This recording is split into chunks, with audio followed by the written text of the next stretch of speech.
Week 17 storylines with our NFL panel, DraftKings Contributors Pearce Dietrich, Geoff, Ulrich, Matt Meiselman in the house and on your screen. Congrats, Geoff, by the way. Thank you. You cash in your division winner tickets with the Titans, so they're back in the driver's seat for the number 1 seed thanks to the Chiefs losing. Tennessee can lock up that top spot with a win against the Texans next week. You got to think that they can take care of business in Houston.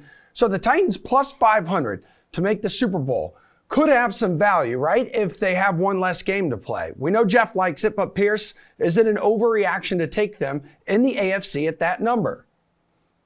Overreaction is being kind. How about a terrible, stupid, awful play to take the Titans to win games in the playoffs? New year, Pearce. It's a new year. You had a chance to turn over a new leaf, pal, and get on this Titans bandwagon, which is unstoppable right now. That's fine. You tell us all your favorite bet then that it's not the Titans. Go. You got a perfect chance to get off this thing. You stuck with it when Derrick Henry went down, which was absolute crazy. I get it. We all knew that they would win this division. The division has America's team, the Jacksonville Jaguars, in it, Houston Texans, and a Colts team that's just good. Of course they won the division. Who doubted that? They played a soft schedule. Now the real season starts, and it's the same thing we see from the Titans every year. They have to be perfect or undefeated in January and February, and they've had better offenses and better defenses, and they failed to do that. They're often a one-and-done team. Ryan Tannehill is not going to move this team in the playoffs, throwing for $150 every game. This defense has issues. I've talked about it all season. It's fine. Throw your money away. Bet them to win the Super Bowl. I can't wait to hear Geoff throw his money away. Okay, Geoff, go ahead. Tell us why you're throwing your money away, I guess. I mean, my money is already thrown away, according to Pearce. I got the Titans at plus 1,400 and plus 1,000 to win the conference. And I do still like them at plus 500. Yes, they're going to get a bye. That's huge. Because, Pearce, it's simple math. They only have to win 2 games now instead of 3. And I just don't know how you don't like this team over, say, the Bills. The Titans have beat everyone in their conference. The Chiefs, the Bills, the Colts twice. What else does this team need Patriots? to do? Their defense is absolutely peaking at the right time. They were one of the worst in yards per pass attempt at the start of the year. Now, guess what? Well under 7 yards per attempt. They're actually above average in that. Their sack rate is going up as well. Like, Vrabel has this defense playing extremely good. And I don't care if you like Ryan Tannehill, because guess what? Derrick Henry is coming back. Plus 500 with the extra week of rest for Henry. Man, I still think there's value here. Okay, do you agree with that, Matt? No, I agree with Pearce. I'm going to be a little nicer about it, but I agree that the Titans are overvalued. No, Geoff does deserve credit because there was a point in the year where the Titans were kind of struggling and then they were playing really well, and I thought it was a mirage, but they beat the Bills and they beat the Chiefs, and like there were some impressive wins in there. I don't think they've played well recently. I think the Dolphins win, sure, they played well. They've had a bunch of bad games, and just the good start they had to the year is why they wound up in this spot. They've kind of backed their way into the 1 seed. There were some games that could have gone the other direction, like against the Colts, where Carson Wentz basically just decided he didn't want to win the division this year and let the Titans win in overtime. But I just don't think this is a very good team. I think they're roughly average, and they deserve to be among the favorites because they do have this bye now, assuming they get it. But even with that, like I think the Chiefs are a much better team. I think the Bills are a better team. And I think the Patriots are enough of a better team that I'd still rather have them at longer odds. So if you ask me who's more likely between New England and Tennessee to win the AFC, I think it's close, and you're getting longer odds on Tennessee. So I don't think it's an awful bet, but there are other teams I'd rather have, to put it more nicely. Okay. It's so lonely over here on Titan Island. I was just going to say, dude, you are all by your lonesome right now. Well, after a rocky start here, guys, the Rams showed their resilience by coming from behind to defeat the Ravens on the road. You had OBJ just punching dudes in the butt, and Matt Stafford was overcoming 2 early interceptions. So LA has won 5 straight all of a sudden. The team is plus 850 to win it all. How you feeling about the Rams' chances, Geoff? I mean, not that great. You look at the NFC. I mean, I don't know how you can pick the Rams over. How do you pick the Rams out of the Packers, Bucks, and Cowboys, and even like the Cardinals kind of grouping? I don't think there's anything that the Rams necessarily do that makes them like the clear choice there. I mean, if you're looking at the conference odds, I mean, and let's not forget, like the Rams don't even have their division wrapped up here. So you're basically kind of buying them at the peak. They still have to beat a good San Francisco team next week and like, try and make sure that Arizona doesn't sneak it past them. So they're not even in the top position. Like, they're not locked in there. If they were, it would be a bit of a different story, but I'm not sure how you take them at plus 400 to win the division versus, say, the Bucks, or to win the conference, versus, say, the Bucks or Cowboys. I just see the Rams as being like, they've got Matthew Stafford. Yeah, they can get flashy on offense, but they allow a lot of points, and they've got some bad losses on their record this year. I mean, much like the guys were talking about Tennessee, they're not sure if they're a good team. I kind of feel the same way with the Rams. Like, the Rams are good, but I just don't think that they're clear head and shoulders above any of the other teams in the NFC for me to want to take them. Okay, Matt, what do you think here, man? That was a week after a grueling stretch. It featured 4 games here in 21 days, all of them victories despite injuries and COVID-19 issues. So have the Rams showed you enough resilience here to potentially bet them to win the whole thing? I'm on the same page because I think before this stretch, everyone was down on the Rams, and to say that they were in the mix to win the Super Bowl would have been nuts. I don't think anyone really thought that they had what it took at that point. And now, after playing well for a month, I think they're just right back in it with everyone else. So the Packers are the rightful favorite. And then after them, I do think it's kind of just a toss-up between everyone else. And the Rams are second in odds. So I just think that's just where they deserve to be. I think I'd probably rather take a little bit longer odds on the Cowboys. I do think the Rams have a better shot than Tampa Bay right now, just with all the receivers that Tampa's missing, and it clearly is affecting them. Maybe Mike Evans gets back to 100%, and that's enough for Brady. But I think it makes sense the Rams are the second favorite in the NFC. Maybe I'd put the Cowboys ahead, but they're in the mix. I'm not especially excited about them, so I know this is kind of lukewarm take, but I think the Rams are all right, and they do have a chance. All right, Pearce, Rams certainly rank among the hottest teams in the NFL right now, but we know they're far from flawless. We kind of saw some of that yesterday. I don't know if being hot in the NFL really says much when we look at some of these watered-down teams. I mean, if the Titans are the best team in the AFC, if half the league is led by the Titans, that's not a good look. And so if you're winning a bunch of games recently, I guess they're winning. That's great. They have looked shaky, as Geoff has mentioned, but the NFC is the real deal. There's too many good teams for the Rams to get through there. If the Rams were in the AFC, yeah, I would take plus 900 in a second. We would all guarantee them as locked to be in the Super Bowl, but they've got to get through some really good teams that all can get better. The Rams could improve, or they could get worse. Same could be said for all the teams that were mentioned, like the Cardinals and the Cowboys and the Buccaneers. I trust those teams a lot more. What this Rams team feels like to me is a lot like those Andy Dalton Bengals teams that had a lot of weapons on offense, defense, and would look really great one moment and then just lay eggs and then go into the playoffs and be duds. And we've seen that from Stafford before, 0-3 in the playoffs. I would not be surprised to see him just not live up to the stage. I mean, Sunday's going to be huge because the 49ers just need to win to make the playoffs, but they're the ones facing the Rams who still need a win to take the division. The Saints, though, somehow stay in the hunt with a win over the Panthers, but they need the LA team to beat San Francisco. How much interest do you have in the Saints to make the playoffs at plus 110, Matty? That seems like the fair line, honestly. They are just below 50-50 in my opinion. So yeah, that's a tough call. The Falcons are eliminated, so that does give the Saints an easier shot, but we'll have to see, right? Maybe the Falcons don't want to play any of their veterans this week. Maybe Matt Ryan doesn't play. And if that's the case, then the Saints get a lot more interesting, because if you knew that the Saints were going to win, then all they need is the 49ers to lose, and then they're good. So I think this is one to watch throughout the week, because the Falcons could have a lot that dictates what's going on here. Maybe they want to play spoiler. Maybe they don't. Maybe they don't really care.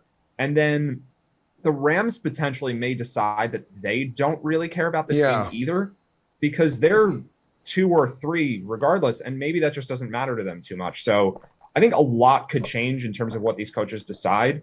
And for now, I'll say this is the fair line. But as information comes out throughout the week, the Saints could look really good or really bad depending on how these other teams decide to use their players. The teams that don't have as much to play for as the Saints and 49ers do. All right, Pearce, again, Saints get into the playoffs with a win over the Falcons and a 49ers loss to the Rams. 2 very possible outcomes. Well, let me play off of what Matt just said, and it's that we're going to have to watch this throughout the week. You mean I'm going to have to pay attention to the 49ers and Saints and the Eagles throughout the week? I'm going to have to pay attention to these terrible teams. And then I'm also going to have to pay attention to the other teams that may just rest their players. Nah, I'm good. I'm not going to pay attention to any of them. I'm just going to punt completely. I'm not dealing with this question. It's fair. Okay. But you're going to have to do a lot of homework for some really bad teams in some really bad games. I would rather bet on something else. And then, Geoff, it's likely going to be Trey Lance under center again for the 49ers. I mean, that wasn't the hottest performance yesterday. It wasn't, but I mean, they got the W, right? I mean, I think the San Francisco team is good enough that I actually think you're getting a little bit of value just to bet them on the money line next week at plus 175. I'd be worried if you're taking the Saints. I'd be worried about the Rams' motivation here too. I think that's going to be a big factor here.